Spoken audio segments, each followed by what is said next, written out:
एक सुंदर संसार में रहते हैं। आपके इर्द गिर्द अद्भुत वस्तुओं को देखें। आओ हम आरंभ में चलें और देखें कि बाइबल इसके बारे में क्या बताती है कि ये कैसे आरंभ हुआ। आरंभ में परमेश्वर ने आकाश और पृथ्वी को बनाया। परमेश्वर ने अंधेरे को एक तरफ किया और कहा, उजियाला हो। उसने उजियाले को दिन कहा और उसने अंधेरे को रात कहा। तब परमेश्वर ने ऊपर के पानी को नीचे के पानी से अलग करने के लिए एक अंतर बनाया। उसने उस अंतर को आकाश कहा। परमेश्वर ने पानी को एक स्थान पर इकट्ठा किया और सूखी भूमि दिखाई दी। उसने सूखी भूमि को पृथ्वी कहा और इकट्ठे हुए पानी को समंदर कहा। तब उसने घास, अनाज के पौधे और पेड़ बनाए। तब परमेश्वर ने आकाश में ज्योतियां बनाईं। उसने दिन के लिए सूर्य, रात के लिए चंद्रमा और सभी तारे बनाए।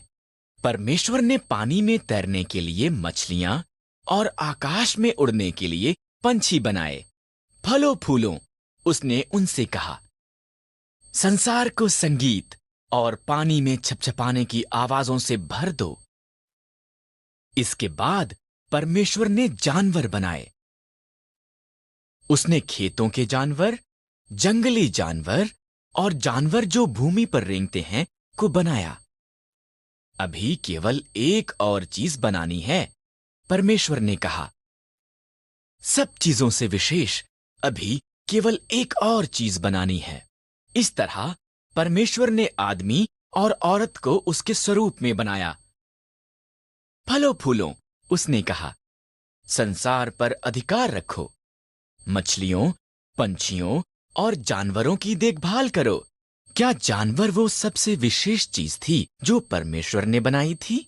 हां या नहीं? तब परमेश्वर ने सब कुछ जो बनाया था उसे देखा। ये बहुत अच्छा है, उसने कहा। इस तरह 7वां दिन उसने विश्राम किया और उस दिन को विशेष बनाया। पहला पाप। पहले आदमी और औरत, आदम और हव्वा एक सुंदर बाग में रहते थे जो परमेश्वर ने उनके लिए बनाया था। पर शैतान एक धूर्त सांप की तरह आया और आदम और हव्वा की परीक्षा ली। क्या परमेश्वर ने तुमको सही में कहा, इन पेड़ों के फलों को मत खाओ? सांप ने हव्वा से पूछा। केवल बीज वाले पेड़ से, हव्वा ने जवाब दिया। अगर हम इससे फल खाएं तो हम मर जाएंगे। हव्वा ने फल खा लिया। उसने कुछ आदम को भी दिया जो उसके साथ था। उसने भी इसे खाया और एकदम से उन्होंने वो जाना जो उन्होंने पहले कभी नहीं जाना था। एक बात जो वो जानते थे वो ये कि वो नंगे थे। उन्होंने अपने आप को ढकने के लिए पत्तों को जोड़ जोड़कर सिल लिया। उन्होंने पहले कभी भी डर और शर्म को महसूस नहीं किया था, इसलिए वो जानते थे कि कुछ गलत हुआ है। आदम, हव्वा, परमेश्वर ने आवाज दी। हम छिप रहे हैं, आदम ने कहा। हम नंगे हैं। तुम इसलिए ये जानते हो क्योंकि तुमने उस पेड़ से खा लिया है। परमेश्वर ने गहरी सांस ली। तब आदम ने हव्वा को दोष दिया और हव्वा ने सांप को दोष दिया। परमेश्वर ने कहा, सांप, तू पेट के बल चलेगा। एक स्त्री का पुत्र तुझे हराएगा। हव्वा, संतान पैदा करना कठिन होगा। आदम, अन्न उगाना मुश्किल होगा। तब परमेश्वर ने आदम और हव्वा के लिए कपड़े बनाए और उन्हें बाग से बाहर भेज दिया। उसने एक ज्वालामय तलवार के साथ एक स्वर्गदूत को वहां पर रखा ताकि वो वापस ना आ सकें। पृथ्वी लोगों से भर गई थी, पर उन्होंने इतना ज्यादा पाप किया कि परमेश्वर को दुख हुआ कि उसने उन्हें बनाया था। उसने पृथ्वी पर से हर एक को मिटाने के लिए एक जल प्रलय भेजने का निर्णय किया। यहां पर नूह नाम का एक मनुष्य था जो अन्य लोगों के समान नहीं था। नूह ने परमेश्वर से प्रेम किया और उसके आज्ञा का पालन किया। परमेश्वर ने नूह और उसके परिवार को जल प्रलय से बचाने का निर्णय किया। परमेश्वर ने नूह को जल प्रलय के बारे में सावधान किया।